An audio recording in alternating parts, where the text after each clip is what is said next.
Happy Monday, my friends, and welcome back into another edition of Prime Sports World. I'm your host, David. I'm playing Huffman. Right there is my co-host, Mr. TJ Hopkins. Please like, share, and subscribe to the podcast. On today's episode of the Prime, we're going to be previewing the Philadelphia Eagles, who had one of the more disappointing seasons in the NFL last year with the way things fizzled out there in Philadelphia, in the city of brotherly love. But yeah, thank you very much for joining us. Happy Monday, TJ. How are you, buddy? Monday, never a good time. Thank you, my Aunt Judy, for liking the podcast. By the way, we always appreciate your support. Let's not waste any time. Yeah, let's not waste any time. Let's get right into the show. Let's talk about Jalen Hurts. This is his first season without Jason Kelce, who retired this offseason. So that means the tush push may be limited, maybe. But what are your expectations now for Jalen Hurts going into year two of that big contract? Had an okay season last year, but regressed a little bit when it comes to numbers. He's going to try to get back into that MVP conversation that he was in 2 years ago, award that he probably should have won. What are your expectations for Jalen Hurts and with this offense in general without Jason Kelce as part of it? Okay. Well, Jalen Hurts kind of figured out pretty fast at the NFL level. When you lose, it may not as unfair as it is. It's your fault, right? It was actually his numbers were actually better last season than they were the season before when he was an MVP candidate, outside of the completion percentage. And he threw a lot more picks last year than he did the season before. He regressed in, I think, the Super Bowl. The year they went to the Super Bowl, he was first against the blitz. All right. Fast forward to this past season, it was the complete opposite. He was horrible. He threw most of his interceptions when opposing teams blitzed him. It was a complete 180 versus what he gave us a season before, and that's what it is. We also saw them collapse. That was a monumental collapse. Everybody wants to talk about. Everybody wants to talk about what Jacksonville did. No, Philly fell apart. I mean, Philadelphia was 11-1 at one point last season, and I think they didn't win. They only won one more game, basically crawled into the playoffs. Lost 5 of their last 6 games, and then obviously they got beat down in the playoffs, 32-9. But this, well, I guess it'll be interesting to see what this offense looks like for Philadelphia.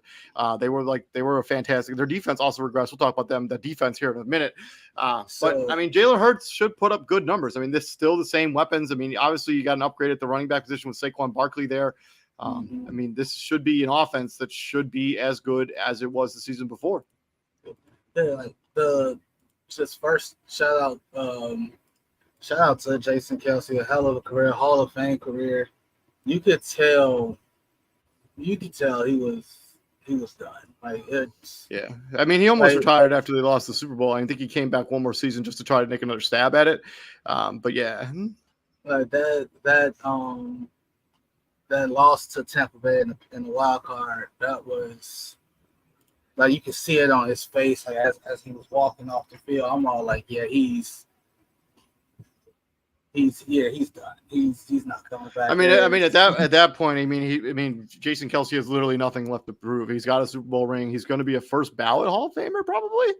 With all the accolades that he has. I think with Jason Kelce, I think it depends on who's on the ballot with him. With him, yeah. You get what I'm saying? He was the epitome of consistency. So this offense from one season to another averaged 40 yards less than the year before per game. That's tough, man. That's a tough, again, and then you got to think about that NFC Championship a season ago. If Brock Purdy doesn't get his elbow destroyed, do they beat San Fran? I don't know. Maybe. It's hard to say. It's hard to say, right? Philly fans can say, "Oh, we would have won anyway." Like you don't know that, dude. The team that you beat literally had no quarterback. Like no quarterback. I mean, Brock Purdy was only in the game like handing the ball because he literally couldn't throw. Because like couldn't he throw. basically just everybody else got knocked out. I mean, but this should be a team that has like Dallas Goedert is going to be healthy. He missed a lot of time last season.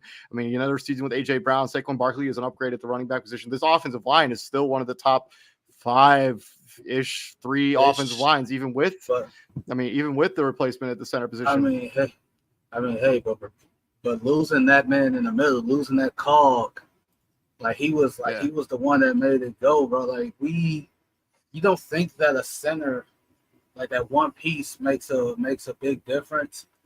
Like we kind of saw Seattle kind of fall apart when they traded Max Unger to the Saints.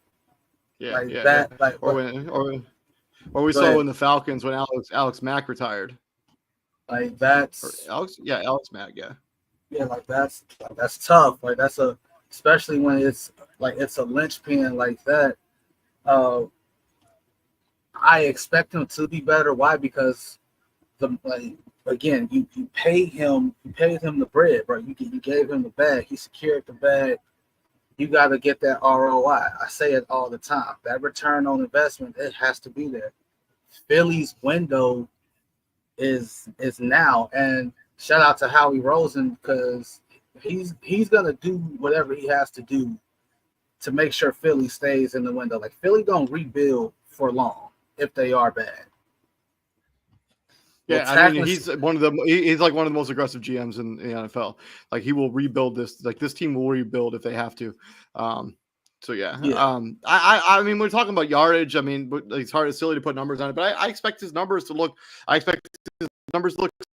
Similar to what we just saw last season. I mean, we're talking about 10 rushing touchdowns. We're talking, 650 yards rushing. We're talking 3,800 yards passing, 23 touchdowns. And I think he's going to 15 picks I don't think he's going to throw 15 picks this season. No, I think we're going to see that number around 10. Yeah, 10 or 8. Yeah. That's what I was going to say. I was going to say about 8. I mean, he threw 6 the year they went to the Super Bowl. I mean, and he's as a whole, he's been a very safe quarterback with the football.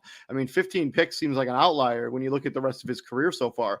I mean, 2020 he threw 4 picks that season. I mean, in 2021 he only threw 9 picks. And then in 2022 he threw 6 picks. His best season as a pro by far. I mean, I look for him to. I mean, yes, losing Jason Kelce is going to be tough, but I think if there's one team that can kind of weather the storm, given the other pieces on this offensive line and given the other pieces on this defense, this is the Eagles team that can manage. Oh, absolutely. Because you still got what's it called? You still got Lane Johnson. You still got Jordan Miata, the rugby player. Jordan Miata, Landon Dickerson, Tyler Steen, and then Cam Jurgensen gets the unfortunate he gets to be the guy to try to replace the future Hall of Famer in Jason Kelce. Let's swing on to the other side of the ball. Let's talk about defense. One of the biggest issues with this Philadelphia Eagles team, and the reason things kind of went off the rails last year so pronouncedly, this defense kind of fell apart, and it really had to do with tackling, especially in the linebacker / secondary position. They were just getting gashed up in that playoff game against the Tampa Bay Buccaneers. But you expect Jalen Carter to get better another season in the NFL. Jordan Davis should take another step forward. They brought in Bryce Huff from the New York Jets. Obviously, they did lose Hassan Reddick. But, I mean, they did brought in Devin White. We usually talk about free agency, but this is a big thing. Like if they are defense, if they cannot shore this up when it comes to tackling, they play in a division where tackling is going to be important. Tackling is going to be massive. I mean, tackling is important no matter who they play, no matter what the team is. Like no matter what division you're in. Tackling is a fundamental.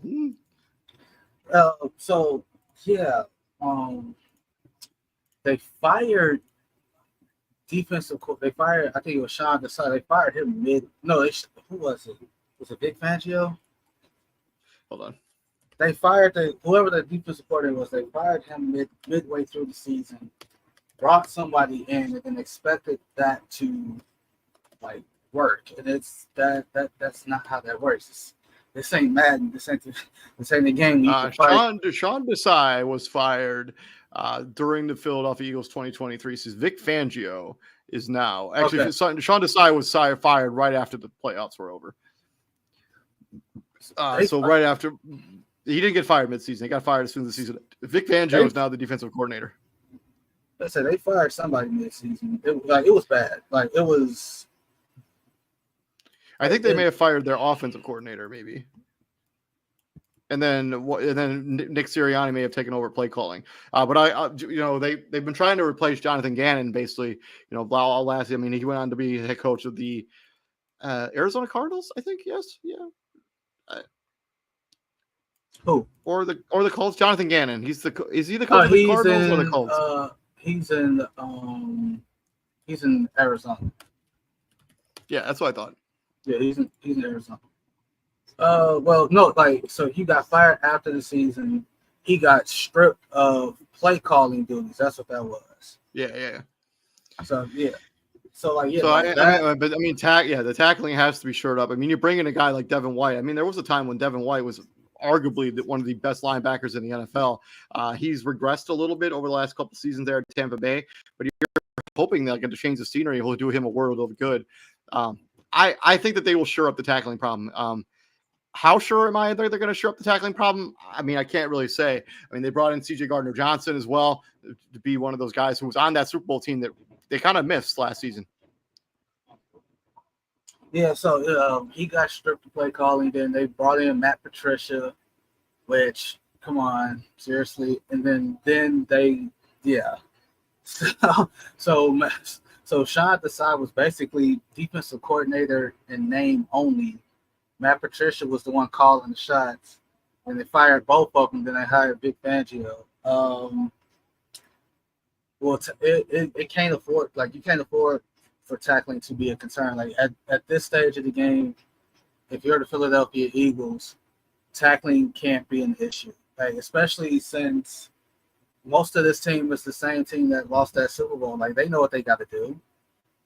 Like they know what they got to do to get back, and starting off 10-1 and then losing one, then winning one out of your next 6 games is not the way to go about saying we're championship contenders, because no one takes you seriousseriously at that point.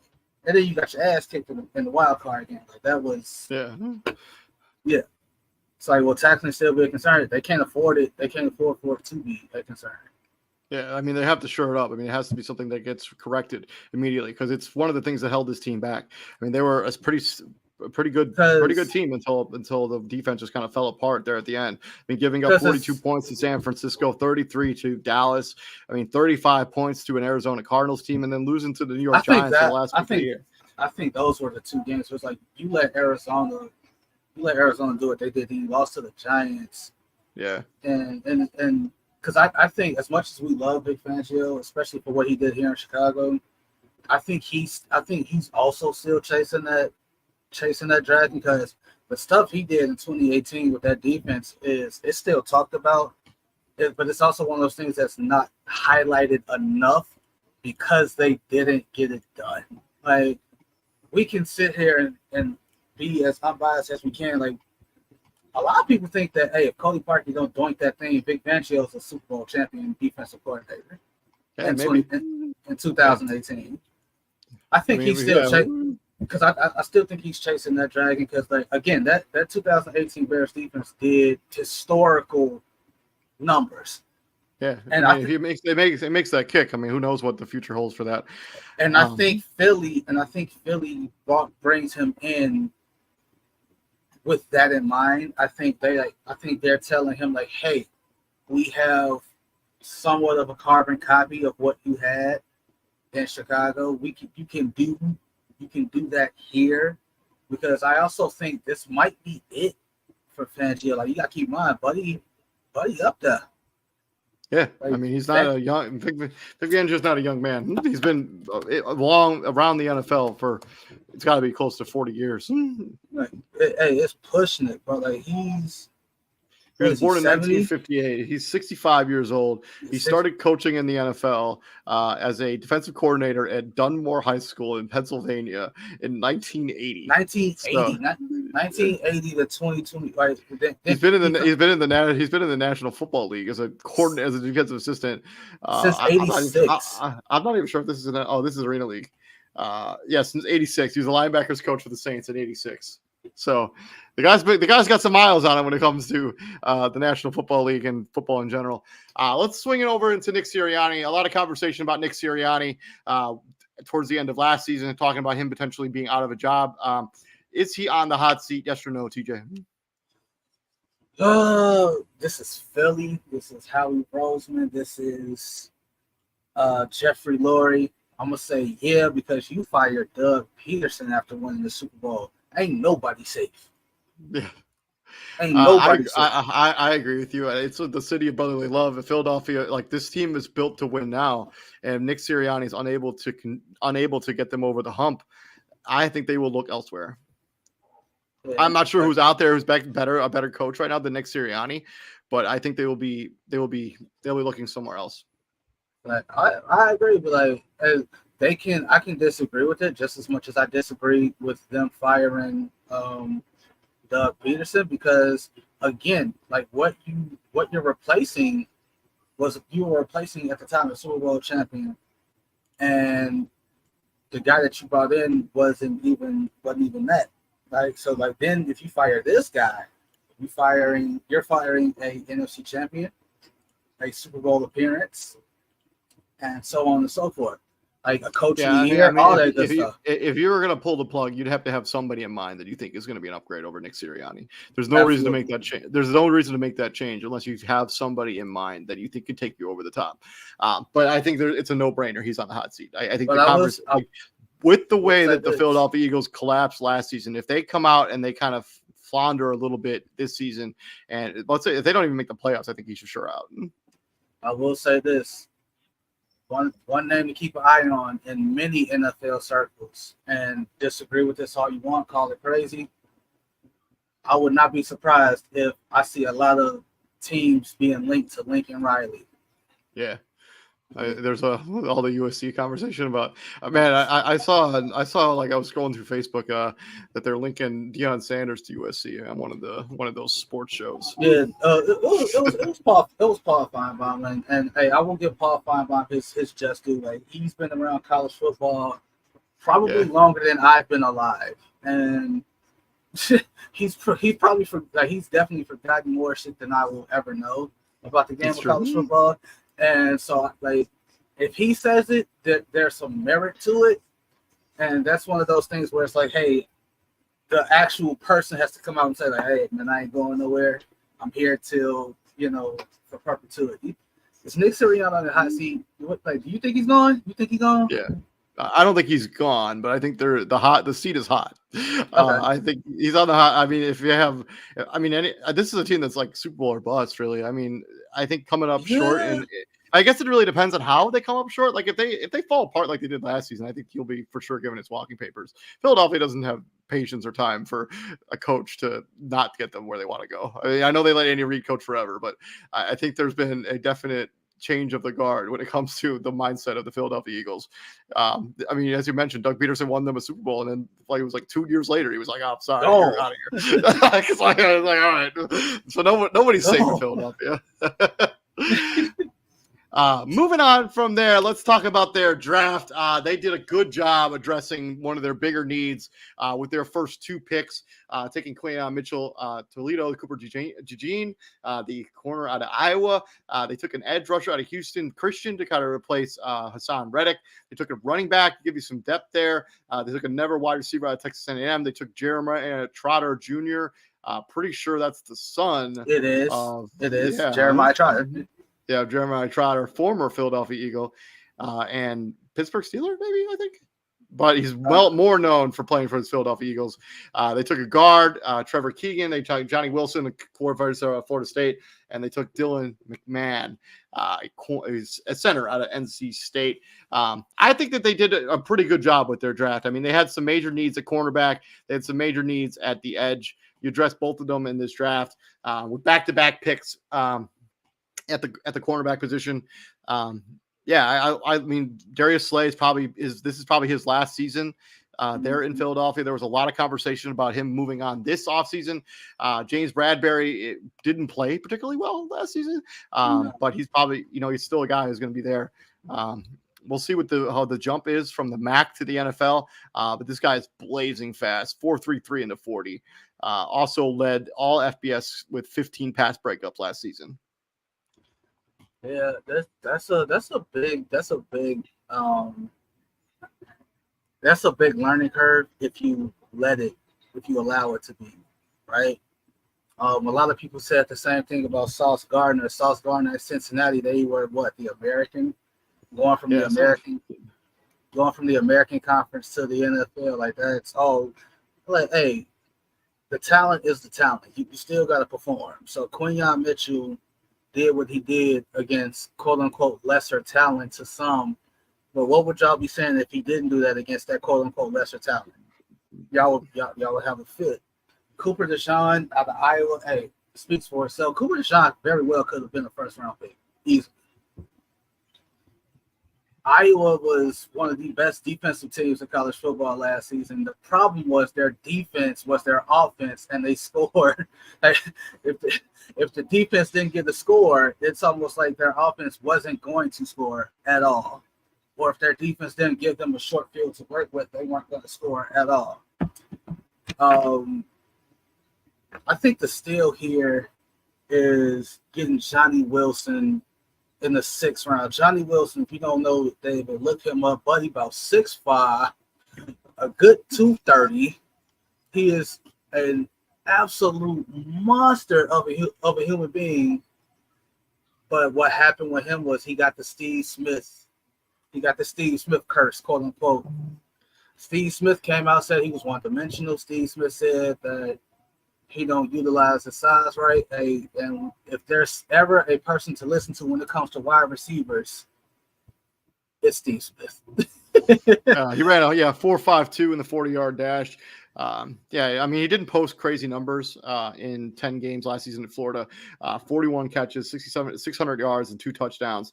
I mean, if he could develop into like an end zone threat, the guy you could throw up that fade route to at 6'6", 230 pounds. I mean, that's a win right there. That's a mammoth of a human being. Like, what do you say? 6? Oh, I shorted him an inch, so he's 6'6". Like, man, hey, 6'6". Johnny Wilson was for Florida State, man. Like, you're right. He could have did more, but that by the end of the season, that Florida State team was just so beat up. Like, he got hurt. Jordan Travis got hurt. Like, bro, they went into that bowl game against Georgia with just with nobody of significance, and no disrespect to those guys at Florida State. But that game was over by half. I mean, it was over like in the first quarter. Let's be real. Hey, it was bad, man. And Will Shipley was a nice running back out of Clemson. He's solid. The full circle moment with Jeremiah Trotter. And not to mention, this kid deserves to be where he is. I mean, 88 tackles last season for Clemson, 15 for loss, 5.5 sacks, and a pair of picks last season at Clemson. I mean, he was really good for them. Yeah. Oh, absolutely. And I also want to say Jeremiah Sr. is on the coaching staff. I think so, yeah. I want to say he's on the coaching staff. I'll find out. Yeah, just look that up real quick. This is a nice, again, Philly has done wonders. Like, it's rare that they miss. Like, Jeremiah Trotter is not currently on the coaching staff. Was he though? He's actually never been a coach at any level in the NFL. Or a coach in general. Somewhere. Yeah, I guess. I saw him coaching somewhere. But Philly's Philly for a reason, right? Like they hit on their free agents, they hit on their draftees. Like, it's like, when was the last time you saw? I think Jalen Rager was probably the last bad Philly pick. Yeah, it's true. Speaking of free agency, swinging right into it from there, let's talk about free agency for the Philadelphia Eagles. They make the big splash by bringing in Saquon Barkley. They brought in Devin White, as I mentioned earlier in the show. C.J. Gardner-Johnson returns. They bring in Mekhi Becton for an opportunity for him to kind of revive his NFL career. They bring in Bryce Huff. Jason Kelce retires. Kevin Bynard is in Chicago. Hassan Reddick got traded to the New York Jets. There are other players that they lost. I just couldn't really fit them on the graphic. They lost Marcus Mariota. They They brought in Kenny Pickett via the trade. They lost DeAndre Swift and Boston Scott to the Bears and the Rams, respectively. They lost Olamide Zaccheaus, wide receiver, going to the Commanders. They did also bring in Zach Bond, who was a first-round pick by the Saints, 4 years ago now, something like that. He hasn't really worked out in the NFL, though, so I don't really know if that's all that matter. Nicholas Morrow, who is the starting linebacker for this team, has signed a one-year deal the year before. He's now in Buffalo, playing for Josh Allen and the Buffalo Bills. So, yeah, I mean, they lost some stuff, but, they got the big fish. I mean, the best player in NFL free agency last season was Saquon Barkley, and he's going to be wearing whatever color these Philadelphia Eagles claim they want to wear. Was green? Eagle green. Eagle green and white or gray. I mean, I don't know. whatever color that is. Eagle green. Yeah, I think part of the reason he stayed, well, I think anywhere would have been an upgrade over the Kelly green. Is that what the color is called? I guess so. That is a green though. That is a real green. Yeah, Kelly green is what it was called. I like Eagle green better, but it is what it is. Yeah, Saquon Barkley anywhere would have been better than the Giants. I'm not even being facetious. I think of the upgrade. You just like offensive line alone, like Saquon Barkley should put up like 1,500 yards rushing this season. I'm not even kidding. Saquon Barkley should have 1,000 yards by week 9. Yeah. I'm not. I think that's like legit, like a real possibility. So for the Skip Baylesses of the world who says Saquon Barkley doesn't pop out for me. He has one big run, and all of a sudden you don't hear from him again. Like, yeah, because he has to duck and dodge just to get back to the line of scrimmage, so you don't lose a tap, so we don't lose any yards. He never stands out against my Cowboys. Well, he about to. So real talk. If I'm one team that's real pissed off about this, it's the Dallas Cowboys. Not only did you not go get him, you let him go to your rival, bro. Like, what were y'all doing? And I'm not even sure who the running back is in Dallas right now. We'll talk about that tomorrow on tomorrow's episode of the Prime. But I mean, I also really like the bringing in Devin White. Like, if he can. I mean, he's still a good linebacker, but I think he's regressed a little bit the last couple of seasons. And I actually really like bringing in Mekhi Becton. I mean, the expectations for him was like, hey, you're going to be like the best tackle ever here in New York. But here in Philadelphia, I mean, he can literally come in and learn under two fantastic tackles in Lane Johnson and Jordan Mailata.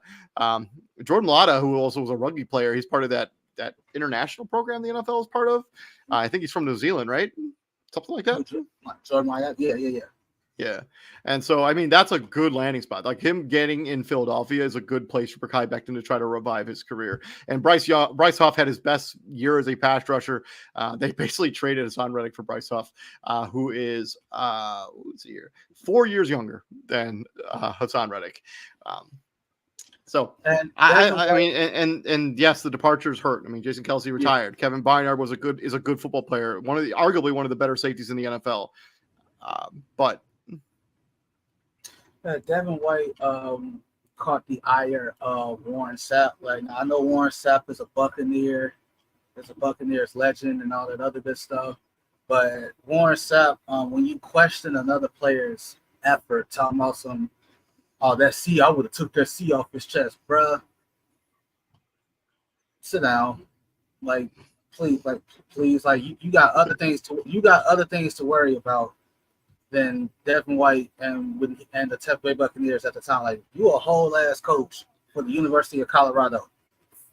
Focus on that. Yeah. Like that should be your primary focus. Not what's going on at the next level.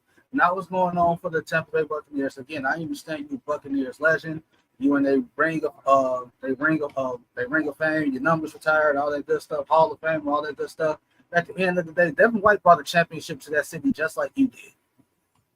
So, yeah, it's focus on Colorado and why they couldn't get off the field defensively last season, because that should be go like because if you're too focused on outside shit, you ain't gonna have a coaching job nowhere. Let's get that shit out in the hope. Mekhi Becton, I think the big thing with Mekhi Becton is, bro, you gotta drop 80, 90, 100 pounds. Like that's been the main thing with him, bro. Like he came into the league like big as hell, and it didn't work out. Like he had a lot of lower body injuries, and I think most of it's because he was carrying all that extra weight. Yeah. And yes, like I feel like if he loses a good chunk of that, he'll be fine. CJ Gardner-Johnson, bro, you shouldn't have left in the first place. It's true. It's true. He's not had fun since he left. Detroit was a bad time.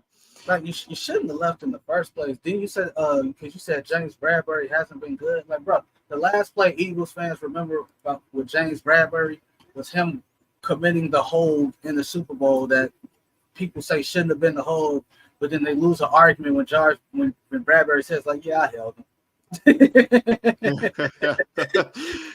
Just like but overall, I like the moves the Philadelphia Eagles done. Like they shored up what they needed to shore up. I mean, defense was a priority. They've dressed it in this with Bryce Huff, CJ Gardner-Johnson, Devin White. They bring in Saquon Barkley to take a little pressure off of a Jalen Hurts at the running back position. They didn't really have anybody that has Saquon Barkley. My question with that is, all right, so Jason Kelsey's out. All right, I think DeAndre Swift is out. DeAndre Swift could have had like way more touchdowns than what he had, but the minute they got anything close to the goal line, they went tush push. They went brotherly shove, whatever you want to call it. Do you still implement that with Saquon Barkley back there? No, I mean, I think you still use it. I think I think they'll use it more sparingly this season. Like I think it'll because I mean the big thing about having Jason Kelsey on your roster, right, is that he was so good at it because other teams tried it and they never could get the leverage to make it work.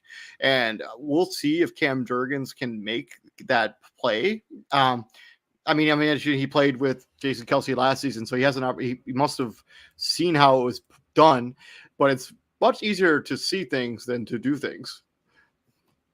As we all know, right? As we all know. I mean, I'm not spitting out any rocket science here, but like it was people complaining about the tush push. So it's like, oh, you can't do that. Like it's an advantage for the Eagles, and it's like while other teams were like while those people were right because again, like the game was tailor made for the offense. Anyway, like as a defender, it's like oh, stop it. But how am I allowed to stop it if I can't do anything? I do anything to get any kind of leverage. It's a penalty on me. Yep. So so what am I supposed? It's the one loophole that the Eagles found out that hey, there's defenders can't jump over the top. They can't push off on anything. There's nothing they can do. And we're gonna do this until they actually stop it. And there's other teams are like, hey, we can't stop it. You can try. Yeah. And we've seen other teams try to use this same right. It hasn't worked. Because at the same time, it's like how many teams have had Jalen Hurts who can squat like 7,000 pounds. No, I'm kidding, but like 650 is pretty goddamn. 650 ain't nothing to slouch over. I think I ain't gonna say the bigger quote unquote departure than Jason Kelsey is because it's not. I think them losing out on Hassan Reddick, I think that's gonna be huge. Hassan Reddick was so damn good for them. Like he talks about like the one play that Hassan Reddick talks about, like the year they went to Super Bowl, right? They're playing Chicago is actually one of the toughest games they had all season. Jalen Hurts threw 3 interceptions that game, no touchdowns, but he ran the ball in 3 times because we couldn't stop the brotherly shove and yeah, all that good stuff. But Hassan Reddick's talking about a play where he has Justin Fields dead to rights, right? He's going to get a sack. He's having a career year. He's sacking everybody. And he goes to wrap Justin Fields up, and Fields just spins out of it and takes off. And Hassan Reddick's like, hold on, what? That ain't go how it was supposed to go. I was supposed yeah. I was supposed he had 16 sacks in the season they went to the Super Bowl. They only had 11 last season. And that's still pretty goddamn good. I mean, bro. I would kill for 11 sacks out of it. 11. I shouldn't just say only. That's 27 sacks in 2 seasons, bro. Like, it's dudes that don't have 27 sacks for a career. Like, he had that, and he's been incredible basically ever since like they started using him quote unquote correctly in Arizona in 2020, 12 and a half, 11, 16 and 11 over the last 4 seasons. I mean, he had more in that one season in 2020 than he had the first 3 seasons combined by an almost double. Oh, yeah, like, I think losing him off the edge is going to be. I mean, they're banking on the fact that Bryce Huff, because he only had that one season where he was good. Like, he had a really good season last year. He had 10 sacks. I mean, his production as outside of that, I mean, 3.5 was the season before. I mean, they're hoping that Bryce Huff takes another step forward, because otherwise, yeah, it's going to be tough. It could be tough. And again, bro, like, hey, anybody can have one good season. Do it again. Yeah. Next. Moving on from there, let's talk about the ceiling and the floor for the Philadelphia Eagles. Let's start because, well, actually, we're going to be a little Debbie Downer here today, a little bit. TJ, you want to be Debbie Downer or you want to be a positive Pete? It doesn't matter. We'll be the Debbie Downers here. The floor for the Philadelphia Eagles for 2024-2025 is what? 10 wins. 10-7. I agree with you. I think they have. I mean, this is a pretty difficult schedule. You got Packers, Falcons, Browns. I always said they got to play the AFC North and the NFC South. Yes, South. But I mean, they have an early bye, which could be, and for a team that wants to run the football as much as they do, that could be detrimental to this football team. But yeah, I think the floor is probably about 10 wins. How about the other side of this? Let's talk about the ceiling. What do you got the ceiling for the Eagles? Well, if you're the Eagles, you're really only chasing one team, and that's the Niners. Dallas can say, "Hey, what about us?" But yeah, you're really only chasing one team. You're chasing the Niners. I think the ceiling, 13-4, somewhere in there. Yeah, 13-4. Yeah, I tend to agree with you. I think I think they have a tough game with Baltimore. I think that's probably a game that they lose. I think they split with Dallas. I think they go to Cincinnati and probably lose that game. And I think maybe I'm going to go actually 3 losses. I think their ceiling, I think, is 3 losses. I just look at their schedule. I think they split with Dallas. I think they lose to Baltimore, and I think they lose to Cincinnati. I think they can win every other game on this schedule without not even kidding. Like, they got Green Bay at home. You get the Atlanta Falcons at home. You get the Cleveland Browns at home. You get the Jacksonville Jaguars at home. Right. So you get Green Bay at home. You get Atlanta at home. You get New Orleans at home. You get 10. They could very well start to get the first month. They could very well go into the bye week 4-0. Then I think they will go into the bye week 4-0. Then shit gets hard. Cleveland, that's not a team you want to face coming out of the bye. I mean, benefits is like, I'd rather play Cleveland out of the bye than not out of the bye. And at least this is in the link. Like, you get to play them at home. I don't care. Myles Garrett travels. God damn it. Travel, yes. All right, then you get a quote unquote give me in the Giants. Then you go to Cincy. That's going to be tough. Jacksonville should be better. Then you go to Dallas. Your fans travel well, but that's going to be tough. I think that's again. I think that's their first. I think that's their second loss. I think they lose to Cincinnati. I think they lose to Dallas. I think they lose to either Cleveland or Cincinnati. They lose in one of those games. Then they lose to Dallas. They lose to Dallas in Dallas. Washington is not a picnic. Washington played y'all hard. About as any team did last season. I think they split with Washington. I think they beat them at the crib, and I think they lose to them in DC, especially late in the season. I will respectively disagree. Really think about it. Really. I'm thinking about it. I just disagree. You go to Washington, and then the week after that, you got Dallas coming to crib. How many times do we see the classic look ahead? Come on now. I just don't think that. I don't think that's going to happen. We talked about this on the 2 days ago, whatever day it was. I just don't think Washington's all that good. Like, I I know their front four is solid, but I think the rest of that roster is kind of a mess, and I don't think they're done trading off their pieces. But yeah, I got 15 or 14-3 as their ceiling. I got their floor. I think if looking at it, I think they could lose Green Bay. They could get beat by Atlanta. They could lose to Cleveland. They could lose to Cincinnati. Oh, okay. So like let's just say 11-6 is the floor, right? I'll go 10-7 as the floor. I think Baltimore. All right, Baltimore. That's one. Bengals, Browns, Green Bay, Atlanta. I don't see them losing to Atlanta, but you're Dallas. You're not wrong in your thought process. They did upgrade tremendously at quarterback. I just hope Kirk Cousins is, he's coming off a Achilles tear. An Achilles tear. Like, let's just see what he can do. But yeah, they're upgraded all the way around. One of the issues with Philly, and they addressed it in the draft, is your secondary. You got younger at secondary, but that receiving room in Atlanta is top 5, top 10, depending on who you ask. Whoever's covering Drake May, hey, eat your Wheaties, get a good night's sleep. It's gonna be a long night. And you meant Drake London, not Drake May. Yeah. That Baltimore game, that's the one that's gonna be. I think they could get blown out in that game. Going to Baltimore, taking on the Ravens, I think it's going to be tough. And low key, I think the Rams could get them too.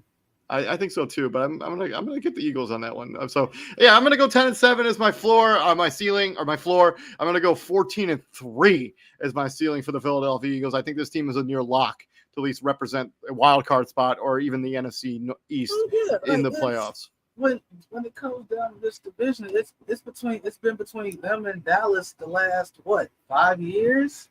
Yeah, pretty much. There also hasn't been a repeat winner. Yeah, a repeat winner in 20 years.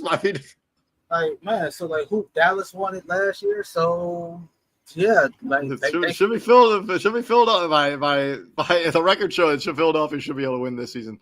But yeah, that's been our Philadelphia Eagles season preview. Thank you very much for joining us here at Prime Sports World. Please like, share, and subscribe to the podcast. On tomorrow's episode of the Prime, we're going to be digging into the Dallas Cowboys and talking about their season. I'm David Huffman. Right there is my co-host, Mr. TJ Hopkins. Thank you very much for joining. Yeah, thank you very much for joining us. TJ, what do we do here at the Prime, my friend? We bring the heat, and Philly is not the city of brotherly love. Like they don't love a lot of things. No, they don't. They hate Santa Claus. How are you a city of brotherly love, but you hate Santa? You come on, it's Santa. You don't throw snowballs at Santa Claus. Man, have you ever heard the story about how that all went down? No, I just know they threw snowballs at Santa Claus. So they were having one of their worst seasons ever. I can't remember the exact year, and they were gonna have Santa, and the guy they hired to be Santa didn't show up, so they just got a guy out of the stands who just happened to be wearing a Santa costume, and we're like, hey, we need you to go out there, and we need you to be Santa for our Philadelphia Eagles game. It gets pelted with snow. So this poor guy was.